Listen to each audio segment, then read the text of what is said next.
Hello, my name is Daniella Mothersil, and for my Mexican Culture Anthropology course, I was assigned to read one of the books from the Florentine Codex.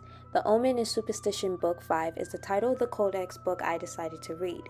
This codex talks about the spiritual importance and meaning of the omens that the people have encountered, such as the effects they had on people, both good and bad. The superstitions that the people followed and held in high regard are also covered in this codex book as well.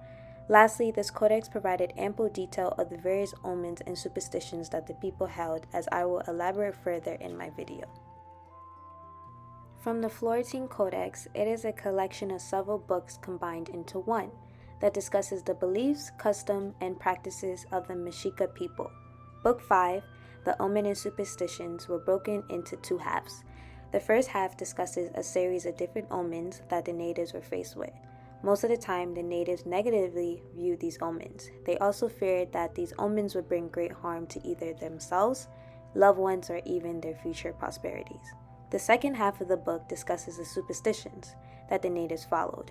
These superstitions were greatly respected by the natives as they not only believed them, but the natives also practiced these superstitions to get rid of them if they had ever occurred to them, or they simply practiced these superstitions in order to avoid them. The first half of this book 5 discusses a series of different omens that the Spaniard people witnessed. Throughout sections of the book, each chapter presented a different type of omen that the Spaniard people had encountered. When the Spaniards first arrived on the land, they were faced with many omens that they believed would determine their future events. For instance, in the first chapter that discussed the omens, the natives spoke of when someone heard of a fierce beast roaring in the mountains. It was a sign that it was an evil omen and that the person that heard the roar of the beast would now face misfortune or disaster in their near future. When a native encounters an omen, the next steps is seeking out a Tonelapuke. A Tonelapuke is an interpreter, basically someone who can understand the omens and the meanings behind them, and determine if it is a good omen or a bad omen. They also offer the natives the opportunity to overcome their omen so that they do not experience their bad fate. Ways that the Tonelapuke would offer people solution is by they will basically advise the natives to bring offerings. These offerings would be things such as buying paper, white incense, and ali. In chapter 2, it discusses the second omen. This one in particular is about the song of a bird. The stories about this bird were usually described positively. However, sometimes this bird can produce bad omens as well. When the natives heard the bird singing and it sounded like someone was laughing, it would be considered a good omen. But if they heard a screech noise, it would be considered a bad one. And the outcome of this bad omen would be that someone will either get sick or die. During this chapter, it was also discussed that omens have sort of an expiration date. The omens have a certain period in which they are supposed to occur, and if that time passes, then that means that the fate of the omen would not happen to that individual that was targeted. This also means that the individual who faced the omen is now free and safe from the omen occurring to them. However, those who face the omen still suffer from the fear and paranoia of the omen happening to them in their near future, so severely that these individuals tend to fall into deep depression. In chapter 3, it discusses the third omen. This omen was when the natives heard knocks at night.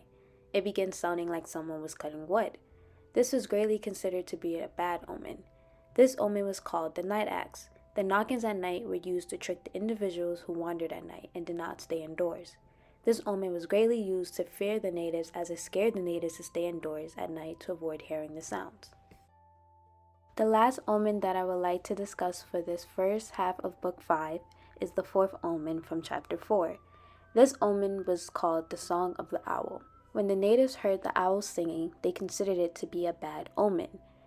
When the natives would hear this unique sound that the owl would produce, the natives would immediately become scared and frightened that something bad will happen to them, either to their loved ones, themselves, or to their future prosperities as well. These bad omens would be an example of either facing death, an illness, or the loss of their loved ones. As we come to the conclusion of the first half of Book 5 that discussed the omen, I would like to touch on the second half of the book, which touches on the superstitions. Switching on to this portion of the book, the native will follow these superstitions with great precaution. They also view these superstitions like the omens, as they both held similar features but were still different in their own ways. The natives greatly practiced these superstitions because they believed that if they refused it or ignored it, bad things would either happen to them or their loved ones. In the second half of the book, it discusses a variety of different superstitions that the natives followed. Not only did they believe and follow these superstitions, but they tried their best to avoid them. But if they did occur, they needed to act fast in order to reverse it. For example, in the 5th chapter, it discusses one of the superstitions that is called stepping over someone. This superstition was that it was bad for someone to step over another person's child while they were lying down or sitting down, because it would strip away their ability to grow more. However, there are ways to overcome the superstitions so that they do not occur.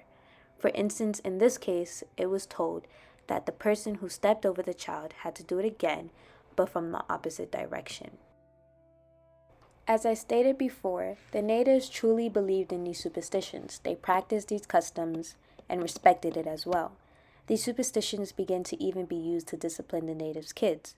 For instance, the last superstition that I would like to go over is from chapter 7, that was titled On Eating Out of the Pot. The superstition was that when someone or a child would eat out of the pot, their parents would scare them and say that they would never have any luck in battle, stating, in quotations, you would never take anyone captive.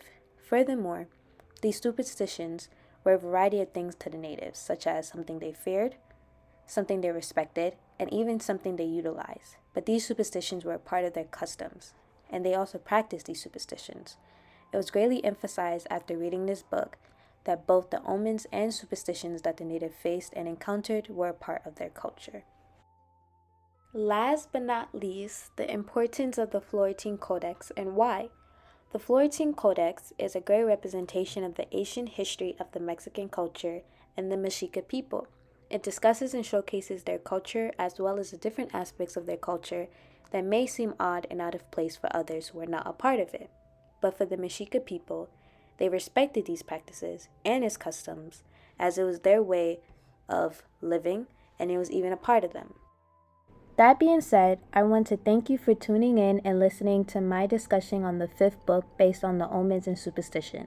I hope it was as engaging and fascinating to listen to as it was to create. Bye.